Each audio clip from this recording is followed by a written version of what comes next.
बघा, सती मातेला जन्म मिळाला या ठिकाणी पुन्हा पार्वती मातेचा, परंतु आज समाजामध्ये अशा घटना डोळ्यांनी आपल्याला बघायला मिळतात।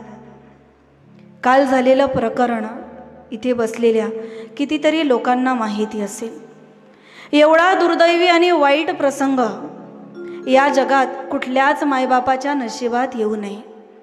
असा दुर्दैवी प्रसंग या जगात कुठल्याच माईच्या नशिबात येऊ नये।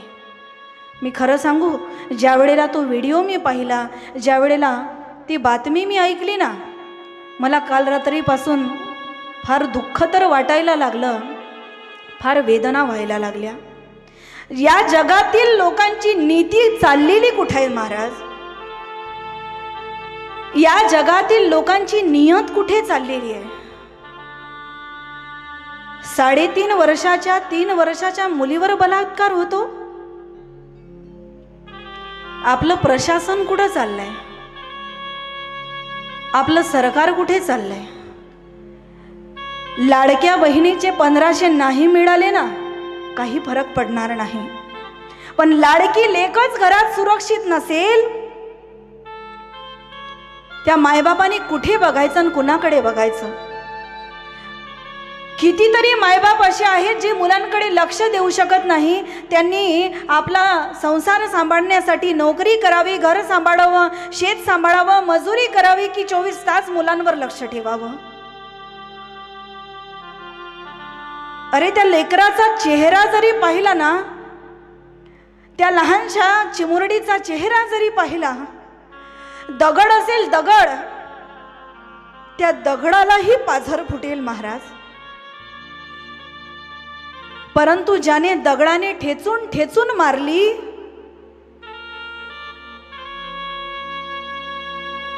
तो कुठल्या काळजाचा असेल? विचार करा ना। आजपर्यंत मुलगी घराच्या बाहेरच सुरक्षित नव्हती, एका ठिकाणी नोकरी करायला गेली, सुरक्षित नव्हती।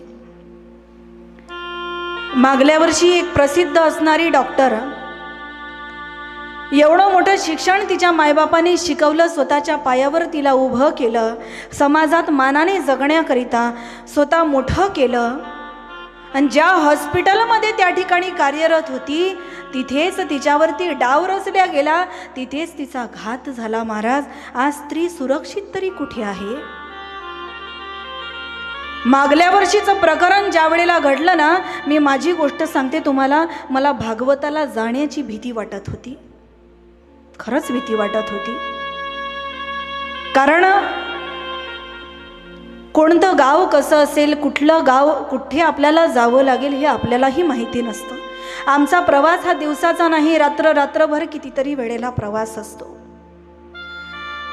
आज एकीकडे बेटी बचाओ बेटी पढाओ हे नारे सरकारचे चाललेले आहे, आणि दुसरीकडे आमची मुलगीच आमच्या घरामध्ये सुरक्षित नाही।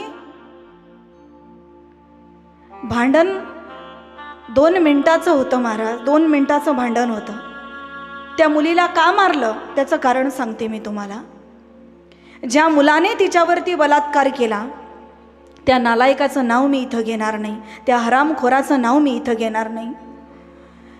ज्या त्या लहानशा चिमुरडीला मारलं त्याचं कारण एवढंच होतं की 1 महिन्याच्या आधी तिच्या बापाबरोबर त्याचं भांडण झालं होतं।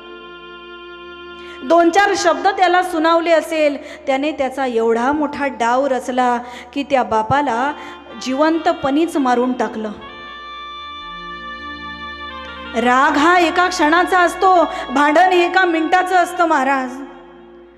परंतु आज तो व्हिडिओ पाहिला, अक्षरशः हृदय माणसाचं पिळवटून निघेल। यापूर्वी कितीतरी काळ मुलींची गर्भामध्येच हत्या होत होती, गर्भामधून बाहेर आल्यावर सुद्धा कुठं सुरक्षित आहे महाराज? एक दिवस असा न येवो की एकाही मायबापाने मुलगी जन्मालाच घालू नये, असाही दिवस न येवो। काय वाईट प्रसंग आलेला आहे। कुठे कुठे लक्ष द्यावं मायबापाने? त्यांच्या उज्ज्वल भवितव्यासाठी प्रार्थना करावी।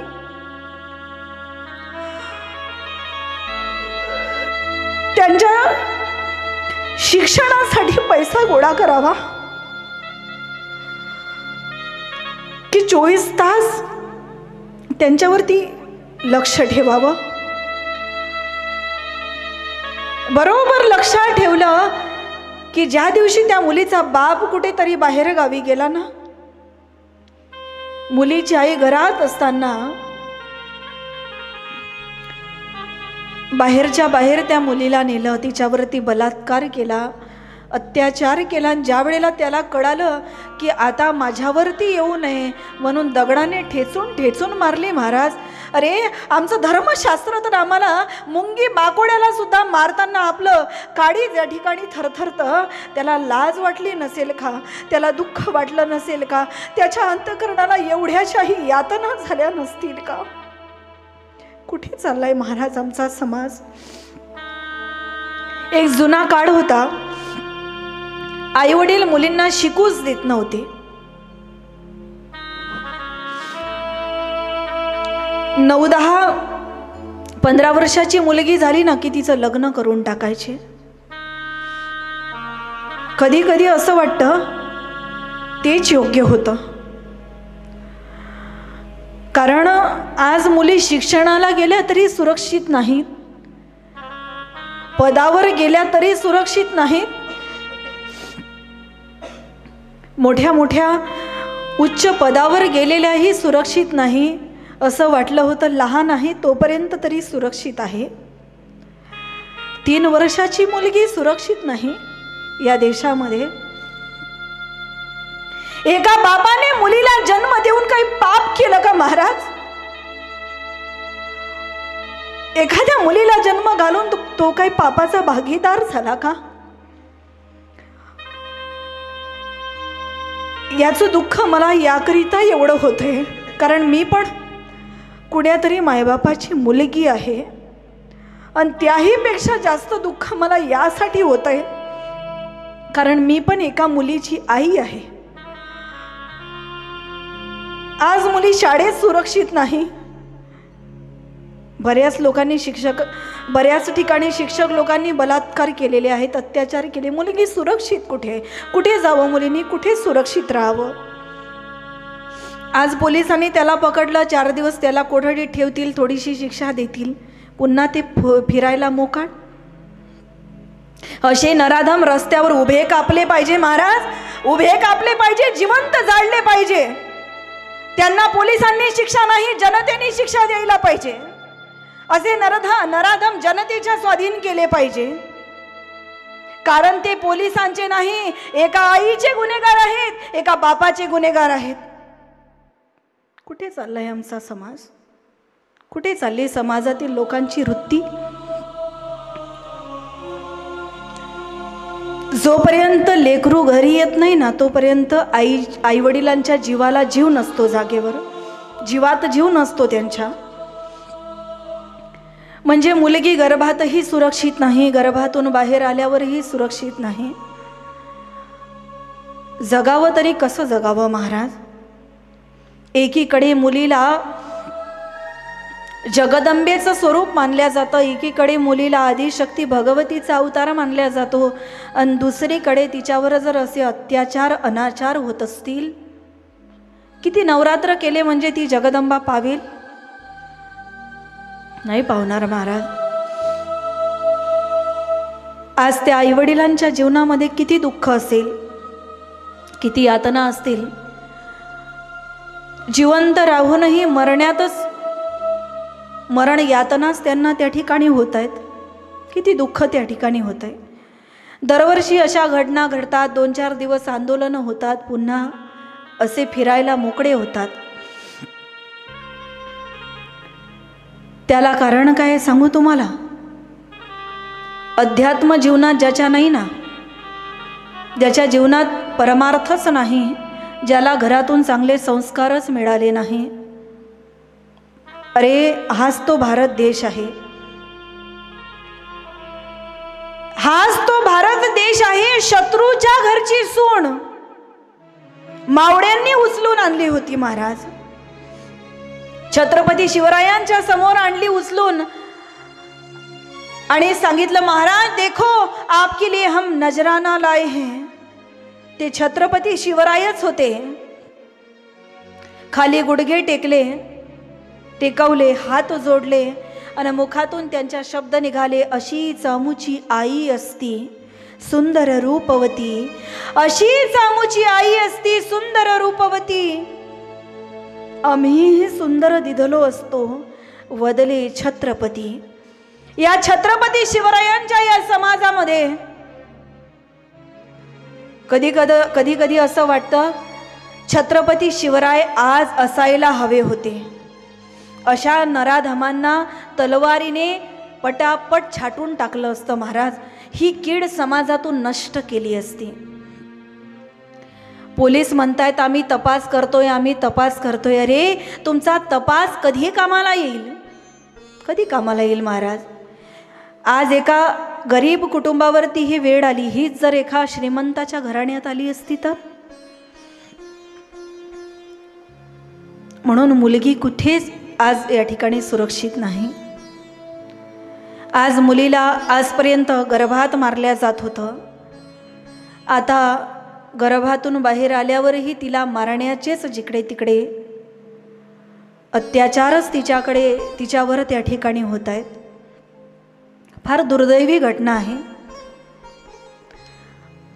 सर्व मायबापांना सांगेल मी, तुमच्या मुली शिकवा, खूप मोठ्या करा, परंतु शक्यतोवर आपल्या मुलींना एकटं सोडू नका.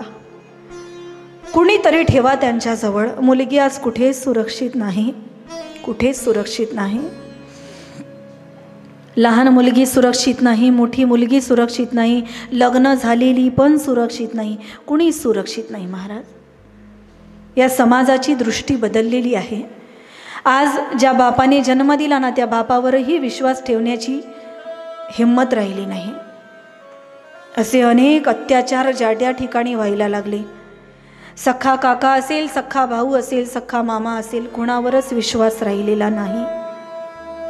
कुणावरच विश्वास ठेवता येत नाही. विश्वास ठेवण्यासारखा समाजच राहिला नाही. म्हणून पुन्हा सांगेन, तुमचा मुलगा फार मोठ्या पदावर नाही गेला ना, चालेल. त्यांना कथा कीर्तनात यासाठी आणा. त्यांना महाराज बनवायचं नाही, अजिबात बनवू नका. त्यांना कथा कीर्तनकार बनवू नका, त्यांना मृदुंगाचार्य बनवू नका. फक्त त्यांच्यामध्ये शेवटपर्यंत माणुसकी शिल्लक राहिली पाहिजे. आया बहिणींची इज्जत करणारा तो असला पाहिजे. आपल्या माय बहिणीची इज्जत जसा करतो, समाजातल्या प्रत्येक मुलीची इज्जत करणारा तो असला पाहिजे, मान राखणारा तो असला पाहिजे. हृदयाला पिळवटून टाकणारी घटना आहे. फार दुःख वाटलं. अशा अनंत घटना नेहमीच होत असतात.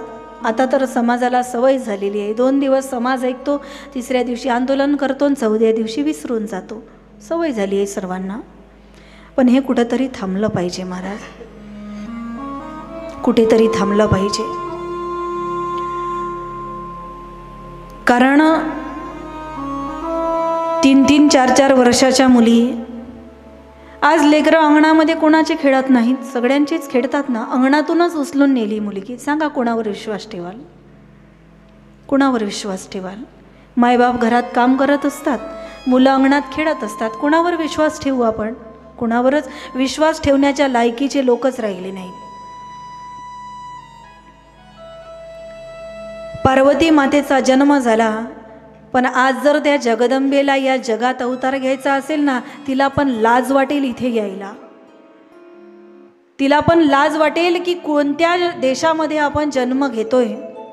ही भोगभूमी नाही, ही संस्काराने संपन्न असलेली भूमी आहे, ज्ञानाने संपन्न असलेली भूमी आहे.